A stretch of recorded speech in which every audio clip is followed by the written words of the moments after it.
Welcome and thank you for joining us. You are listening to the Beyond 50 radio program. I'm Daniel Davis. We talk about pets from time to time. Actually, we talk about pets quite a lot when it comes to the Beyond 50 program, and we talk about it from all different aspects. But today we're going to be talking about nutrition. We'll be talking with someone simply known as the Dog Food Dude. His new book is Feed Your Best Friend Better. I'd like to welcome to the Beyond 50 radio program today our guest, Mr. Rick Woodford. Rick, thank you for joining us here on the program today. Hey, Daniel. Thanks for having me. Now, this is a pretty interesting cookbook almost, if you will. I mean, easy, nutritious meals and treats for dogs. And I looked at some of the recipes, and I think, this is something people can learn to master to cook for themselves. Tell us how you got started with all this. Well, first off, let me say I really like you called it a cookbook almost, because although it is a cookbook, it's really about showing people how easy it is to feed their dogs fresh food, and it doesn't always have to be from a recipe.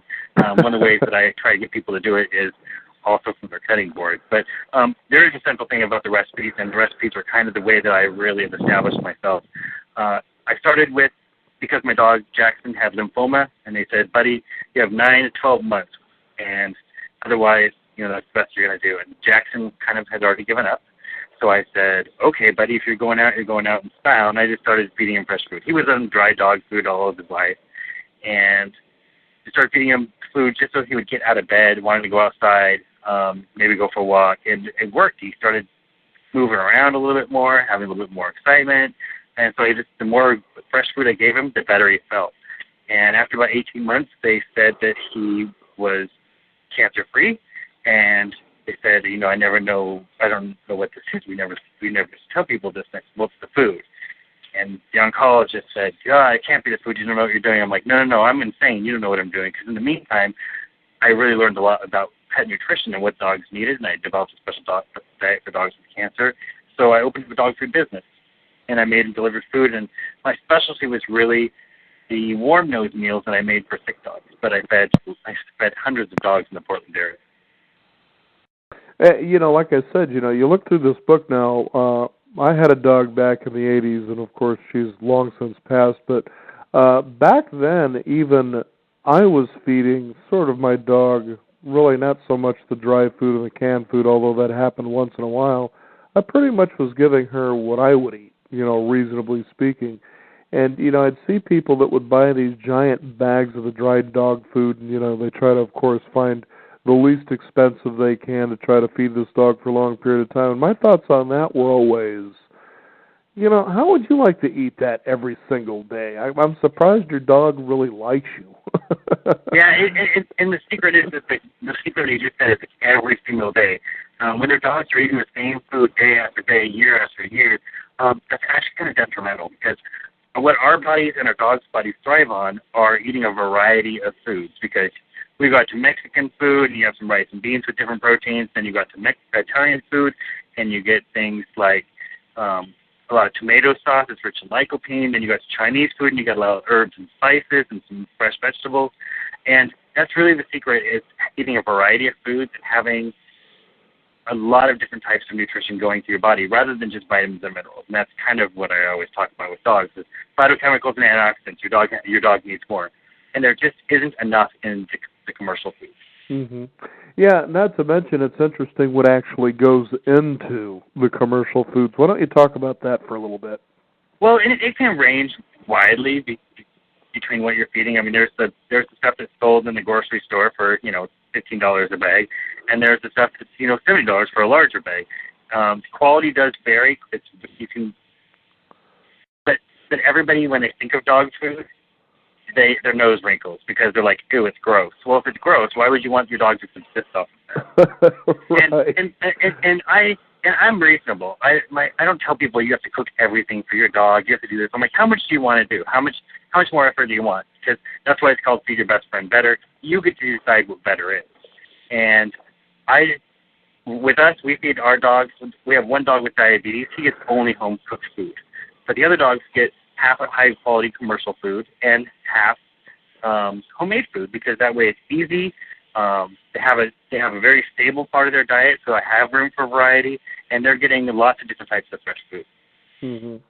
Now, tell me something, Rick. As you came to create these recipes, sort of what was your background, or how did you come to, for instance, put the kind of things that are in your book? You know, as far as understanding what dogs can have and maybe what they shouldn't have. Well, my background has always been I'm a nerd. I build databases for a living, Mm-hmm. and I love information. So what I did is I got a hold of a USDA information database of foods, and I put that together with the database that I built on what's good for dogs and what they needed for different nutrients. And I just kind of played with them, mixed them up, and found different combinations of foods that I can make. And then my other goal was like make it really easy for people, because people don't want to have to. You don't need beakers and all that kind of test tubes to be able to figure out how to make dog food. You just need a loaf pan and a measuring cup, and Right. it can be really easy. So I try to make it easy. I actually wrote the book backwards. I started with the warm nose meals, because that's when I closed my business. That's what I really wanted to get out there was the meals for sick dogs, because when a dog is sick and they don't want to eat, they're not getting any nutrition to help them fight anything. And through all the dogs that I was feeding, I knew that how important it was. So I wanted to get that out there, but then I added the meals in, then I added some treats, and I thought, oh no, but it can be so simple. You can also just feed your dog with fresh foods right off of your cutting board, the same things that are going to go into your dinner, and you just swipe a little to the side. So I kind of wrote the book with that in mind, but I really tried to use all veterinary information to write the book, so it's very professional, it's very easy. And one thing was, nobody has a 30-pound dog. Most books always say, oh, and that feeds a 30-pound dog for one meal. Well, A, you don't want to have to cook every single meal, and B, you don't have a 30-pound dog. So I cooked in a slightly larger batch size, and in every recipe, every treat, every food, I try to make it easy for people to see how much they would feed their dogs. So I show you serving sizes for 10, 20, 40, 60, and 80-pound dogs. And everything that I did was always about how would my grandmother use this information. Mm-hmm. And so that's how I try to make it easy. Because I noticed that, in your book that you sort of have, you have this, I guess, table chart. And it goes for, poor quality, okay with higher, better quality. And you look at the poor quality and you look at this, and now, are those things what are actually in dog food that people buy that are in cans or the dried food? Yeah, like a lot of the poor quality stuff is in the cheap stuff. It's like all the beef byproducts or meat byproducts. And the secret really to picking out a really good dog food or something that is better is don't look for any generic terms. If it says animal fat, that's not good, because that could be any kind of animal. Okay. If it says poultry fat, a little bit better, still not all that great, because that poultry fat, today it could be ostrich, tomorrow it could be chicken, the next day it could be turkey, and that's why dogs will suddenly have an allergic reaction to something. I see. So you're looking for named things, and the number one thing with a commercial food is you really need to look for a named source of meat, something that says beef, turkey, lamb, without a whole bunch of words that you don't understand. The more you understand the label, the better that dog food will be. Yeah, because, I'm looking in this poor quality section here, and there's some things that I think, well, geez, I'd probably have a hard time living a pretty happy life, too. And what's amazing, especially when it comes to dogs, is as harsh as this sounds, it almost seems like no matter how poor you treat your dog, they always seem to come back at you with love and unconditional affection. And you look at something like feeding them like this stuff here, and you think to yourself, my God, if your dog just decided to go on strike or get up and leave, could you blame them? Well, and one of the big problems that people don't really realize until you're in the vet's office yourself is that 50% of the dogs over the age of 10 will get cancer. Really? And that's like half. And I double-checked with a veterinary oncologist last week. I said, are you sure that this number is right? And she said, unfortunately, it's our best estimate, but yes, we really think that that's the number. 50%. And let me tell you, cancer is so expensive.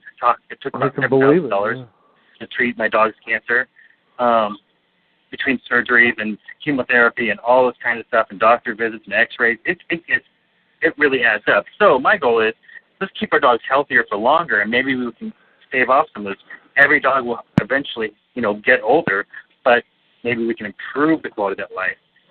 So, and I get asked all the time. People say, well, is it the commercial foods that are causing cancer. And I can't really say that. I don't have a basis for saying that. But I do want to say I don't think they can do enough to prevent cancer because they don't have a wide variety of antioxidants and phytochemicals. They might use, and they kind of cheat a little bit too. They use vitamin E, vitamin C, selenium, things that are antioxidants, but they're putting them in there because they're part of the vitamin and mineral profile. They're not doing it because, hey, this is even better for your dog. What all those natural ingredients that, like parsley, sweet potatoes, yams, green beans, carrots, everything that gives vegetables its scent, color, taste, the way that it reproduces, the kind of flowers it has, all those things are phytochemicals and antioxidants. And when those are in our bodies or our dog's bodies, they break down and they do really powerful things. Yeah, and and a dog actually has a very powerful digestive system, and it's a lot more direct, fortunately, for the animal than a human is. But, still, like you were saying, they stand the chance when you're feeding them poorly that they're going to eventually, if not have immediately, poor health, and why would you do that? So. Yeah, I mean, it's the same thing for us. The better we eat, we know the better it is for us. Sometimes, but hey, I can't turn down a cheeseburger either. Right. So, sometimes there's a room for a little bit of treat. But you certainly don't want your cheeseburger made out of poultry digest, meat byproducts, and blood meal. Exactly. Like, if they brought that to me on my plate, I'd turn it back. Right. And it's something I would never put in a dog bowl either. Now, what was really interesting is when I look at the face page where it's titled Warm Nose Meals for Ailing Dogs, Arthritis, Cancer, Diabetes, Gastrointestinal Disease, Heart Disease, Kidney Disease, Liver Disease. I always find it astounding that animals seem to take on the personified diseases of humans, but this you're seeing a lot of. Have you come to any conclusions about why that is? Well, a lot of our dogs are federally crappy, and we kind of crappy too sometimes. So one of our dogs right now is diabetic. And because he's diabetic, he's also blind. He's a lasso officer, and his name's Baxter. And he's a tough little dude. Like, nothing stops Baxter. But he's diabetic, can't see, and we've kind of traced that back to before I came into his life. He was being fed a meat-like patty that was shelf-stable, and so, it was moist. It was supposed to look like meat, but it was mostly high fructose corn syrup and corn syrup. Mm-hmm. Ooh. And like 2 different types of corn syrup, and that's really predominantly what it was. And he ate that for 8 years of his life. Well, great. Now my dog's diabetic. That's an easy correlation to make, especially when you know about how we eat sometimes and how that's causing diabetes. Mm-hmm. And so it's unfortunate that the easier that you feed your dog and the more convenient it is to scoop it out of the bag, it doesn't make it convenient in the long run. And it's doesn't make it more inexpensive. It's so much more expensive because we pay about $150 a month for our dog's diabetic medications and for shots and blood glucose levels, readings and stuff. The thing is, you do not want you want to keep your dog healthy for a longer period of time. Because it really does add up, especially now that we're actually able to find more diseases and notice diagnose them earlier. We're finding that veterinarians can treat them better, but it does add up. And a lot of the things, nutrition is the single most important thing you can do for your health or your dog's health. Mm-hmm. It is because everything that we are built from day one until the day we die, and everything that powers us from every single day, isn't just food tasting good. It's food breaking down in our bodies and doing powerful things to build our bodies. Right, exactly.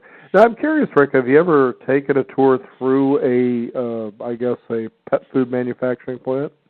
I just went through a raw food manufacturing plant in Portland, Oregon. Okay. Very nice. I'm asking a lot of pet food companies to provide me nutritional information. And this one said, we'll not only provide you nutritional information, we'll take you on a tour. Oh, that's And I said, really? And so I met with them. Very, very fantastic. Had a really nice discussion with them. They're very open. but they're also trying to do something that is, they do raw food, which isn't really my personal preference, but it does work for some dogs. And they have a very high quality operation. They also do human food. And so I was really impressed. I was really happy with my meeting with them. And it's great to see that some people out there are really trying to do something that's really fresh and just like hugely important for a dog. Mm-hmm.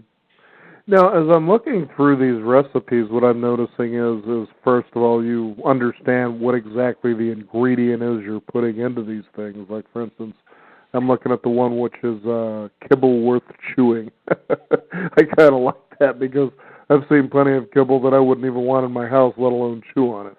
But that a lot of these things you can actually buy in bulk and generally can be relatively inexpensive compared to buying, those large bags of dog food. And again, as you said, in the long run, poor health can be very expensive. Right. And the thing is, I try to make all the recipes really easy. There's one of my favorite names of called Lazy Zonya because it is the easiest. Boil, dump, stir, scoop. It's so easy to make, and it's not like you have to sit there and labor for hours, layering lasagna and cooking a tomato sauce down and grating cheese. I'm like, no, we're going to do this nice easy. And I try to do things that are super easy for people. Right. I'd rather have you out walking your dog than cooking for your dog. Right. And really, the dog, outside of the taste, really doesn't care how it looks, I would guess. But, not that it hurts, but still. Yeah. Now, one thing that struck me is I've seen one that was pork and penne, so dogs will actually eat pasta. Oh, yeah. Really? And I did leave some. A lot of people are really concerned about grains in dog food, so I do have some grain-free recipes. But I also think, and I know meat's very, very important to dogs, so I try to amp up the meat portion, try to put in a lot of vegetables and fresh foods in there to amp up the antioxidant profiles. But I do include some options for grains because it does take a lower toll on our environment. It's still good for your dog. It gives them a source of energy. And, they love it because those kinds of things like the penne just soaks up all the meat taste. Mm-hmm. Yeah, fascinating stuff here. Now, have you ever found anything maybe that dogs probably won't eat? Usually things like lettuces. It would probably be number one things that dogs like. Are you kidding me? Sometimes fresh fruits they don't really like, but I can pretty much over time coerce any dog into trying something different. Mm-hmm. It's just usually if you take something like a tomato, dogs are really resistant to tomatoes often because if you give a little cherry tomato, because a little cherry tomato kind of has that rubbery texture to it, and when they bite on it, it has a little bit of resistance, and they're kind of like, whoa. But if you cut that cherry tomato in half and let them bite down on the fleshy part first, instead of the skin, they'll often eat it. Mm-hmm. And there's nothing sadder to me when a dog is eating dry dog food all of his life, and then all of a sudden you try to give him a carrot, and he's like, "What? I don't recognize that as food." To me, that's a sad state of affairs because that's the best kind of food that you can have is something that's really fresh. Mm-hmm. I know my own parents, they had Shih Tzus, and one of the things they enjoyed was watermelon. I don't know, it was just really cute to see them, having watermelon. Well, and something like that is a great way for dogs to cool down, too. Right. Now, what I also like in here, too, is that you have recipes also for the Scooby snacks, for lack of a better word. And are they pretty responsive when you give them treats like this? We have two recipes I'm going to tell you about. One is called Loyalty Liver Pate. Mm-hmm. And it's something that I make with some chicken livers, and I just cook them, grind them, add a little bit of yogurt to them, maybe some breadcrumbs. And it's something that you can smear inside of a treat toy, like a Kong, the little hard rubber toys. Mm-hmm. And it keeps your dog mentally stimulated, and it's also really good for the dental hygiene. And I love that treat. But the dogs would drive me insane every time I give it to them because they're like, hey, is there going to be more of that stuff later? And they just be following me around all day long. So that's how it got the name Loyalty Liver Pate.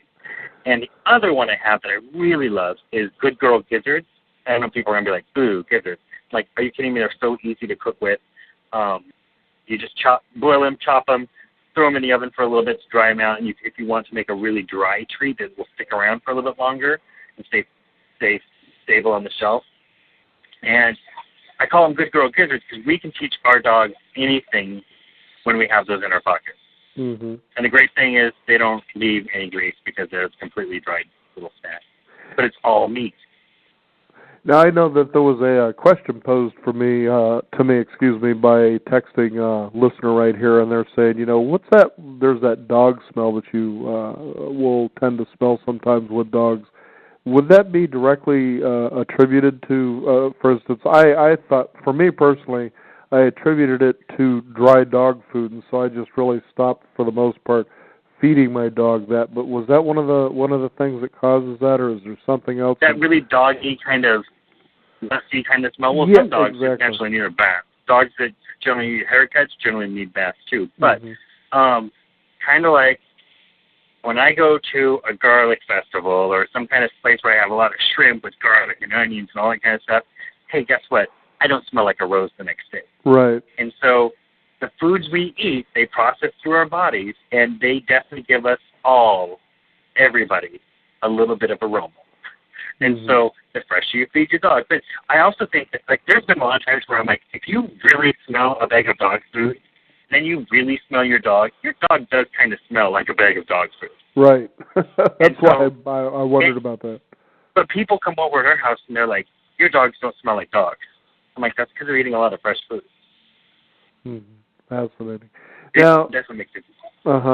So, I guess overall, then, your dog will obviously eat pretty much all these recipes. I could see why they look pretty tasty, even for humans to eat. And I guess that's kind of the correlation I drew, even with my own dog back in the day. Is, if I'm going to eat it, I'm pretty sure she is. And you haven't found that to really be too far off the mark, have you? No, but there are some things that are just not good for dogs. Right. Onions are really bad. Okay. They cause anemic conditions. And then things like grapes and raisins can actually, a very small amount of grapes and raisins can actually cause a lot of kidney damage for your dog. Ah. So those are probably, and we all know about chocolate, and chocolate's not good for dogs. But things like macadamia nuts. So I kind of summarize it to people. I'm like, never take your dog to an onion festival or to Hawaii, because those are two places where your dog's going to get into trouble. Now, tell us about your website, and people can find out, more about this and what you do. The website is at dogfooddude.com, and I have a few different things on there that interest people. For every single recipe and every single treat in the book, every recipe, I do have a recipe nutrient analysis, kind of an estimation based upon the USDA's information on food.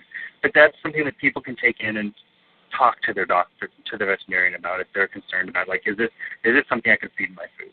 And it gets a little bit hairy in there because I do 3 different ways of doing it. I'm like, do you want to just feed the recipe on itself, not my recommendations? Because there's no unique combination of foods naturally occurring that would help either you or me to get everything our bodies need on a day-to-day basis. So you have to either have variety or you have to supplement it. So one of my other things I do is I have a recipe in the book for something called supplement stew. And it's a stewy mixture of vitamins and eggshell powder and fish oil and stuff. And if people really want to do home nutrition, that's the best way to do it. But then there's also a half and half approach, and I really try to get people to do to me, the half and half approach, half homemade, half commercial, good quality commercial food, is the best of both worlds, because those are heavily supplemented.